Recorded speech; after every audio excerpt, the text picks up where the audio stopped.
YouTubers? I'm Scratimus. I'm ADV2K1. I'm 00 Funbaba. And we're doing a spoiler-full review of Futurama's Beast with a billion backs. Yep. So, what are the sexy spoilers we having for you? Well, Tom? Funbaba?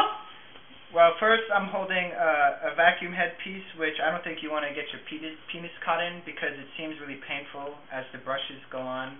I thought I'd mention that as a sexy spoiler. That's true. Alright. ADV? What do you think? The testicles are penises. As revealed in towards the end of the movie. With mouths for kissing. Now, I know. I mean, freaking Fry kissed and gave it oral sex. Speaking of Fry, he gets a new girlfriend, Colleen.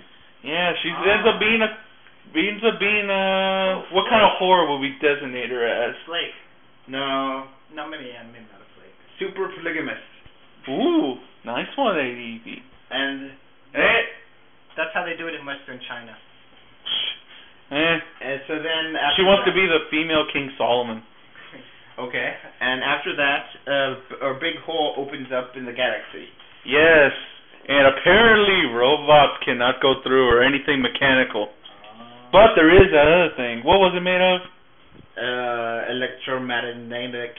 No, it wasn't that. That's what it was made of. I'm talking about the hooks that Bender used at the end.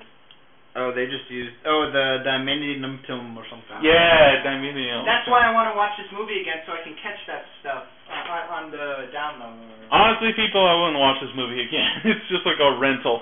That's my opinion. What do you think? Buy it or rent? I say buy it. It's pretty cheap, so I wouldn't, more than $20, no. But ADV2K1's a Futurama fan. That's why he would buy it. But for casual movie watchers like your brother, nah. Yeah, he would rent it, right? I think I'll steal it from my best friend instead. Well, you can always go to Entertainment for that. Alright. And then more onto the plot. So then the tentacle creature, Fry is angry because his girlfriend Colleen has multiple relationships. Hey, I was gonna use that. That was gonna be my plot that I was gonna reveal.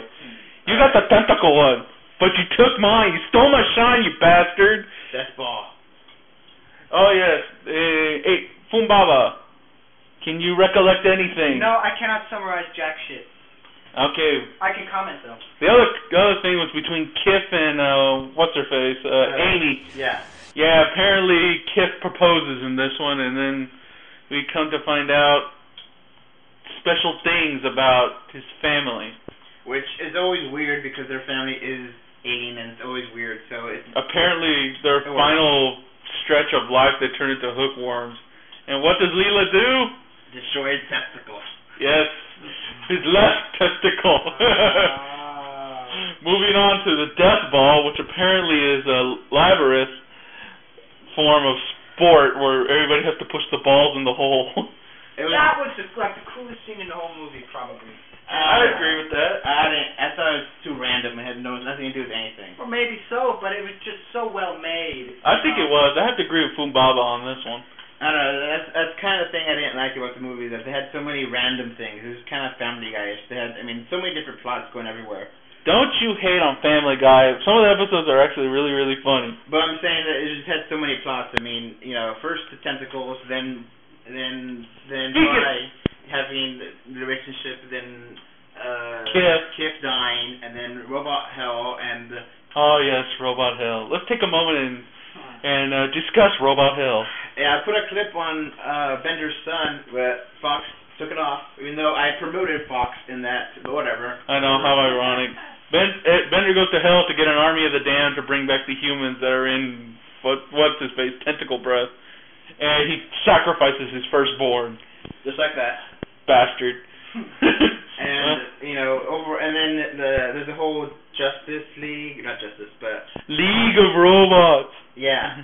So there's that plot as well, which Bender ends up controlling. But now let's move on to the tentacles. ADV. They're disgustingly pink, like a dog's penis. I know, but and he uses it to speak through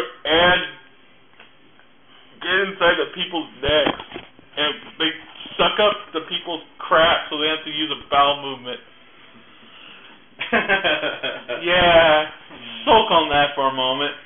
But it's pretty cool though. A lot of science fiction has tentacles, and Japanese people love their tentacles, especially in their hentai. So it's not that far fetched. I came out of this movie feeling unclean. Well, moving on. Now, what was I going to discuss? I kind of lost track here. ADV. That's why it's weird, because there's so many different plots going everywhere. Oh, and then they bring back what's his face, Kip to life. Oh yes, at the end. Basically, he uses one of his penises to go into the moat, suck up Kip's remains, and then form Kip again. Because Kip died trying to get out of the bomb. It was like something out of the abyss, basically. It's a tree of life, giving life. Ah, tree of life. But it was like, why did they even bother killing him? I mean, they're gonna bring him back. It just felt kind of cheap. Honestly, at the end, I did give this a 7. And ADV, what'd you give it? I gave it a 8. Yeah. I gave it an 8.5. ADV. I mean, not ADV. Fumbaba. Fumbaba. Oh, what did you guys think of the heaven part at the end? That was cold and cruel. It's for that, everything leading up to that scene, that's why I want to watch that movie again. Pretty much. Because that was kind of a parody of religion. Yeah. A lot of the religions. Yeah, totally. So, I haven't seen the commentary yet, so I don't know what they were thinking. And I'm really curious to see the commentary because it's kind of... It did have a clever... I have to agree, it did have a clever ending. Yeah, but the commentary is just going to be technical stuff. Well, we had to use this shade of light here. No, not... But anyways, I'm sure we're pressing for time, guys. No, it's about 3 minutes. Oh, we do? Cool. Because the ending, it wrapped everything up, but it was just so much up. Yeah, it was a lot too much to add up. I mean, they could have trimmed this down to an hour and a half if they took off the Kip scene or the death ball even though that was cool. But in the end, I give it a 7. ADV? We already did this. Oh yeah, we already did this. But anyways. So you still got a little bit more time left. Anything else? Oh, no Nibbler stuff at all. Yeah, no Nibbler, but there was a lot of his crap. Oh yes, and speaking of crap, you also get a nice little joke with Bender shitting bricks.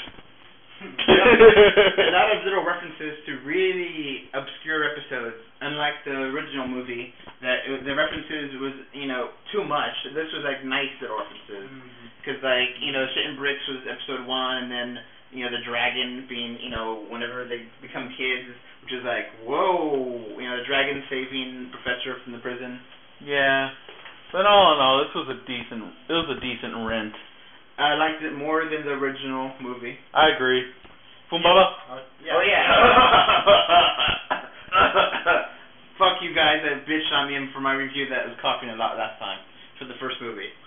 And that's ADV's Mushroom Brews to y'all. But anyways, make sure to check out the rest of my stuff. I put a new music video up. This is Scratimus signing off. ADV 2K1. Oh, Fumbaba, oh.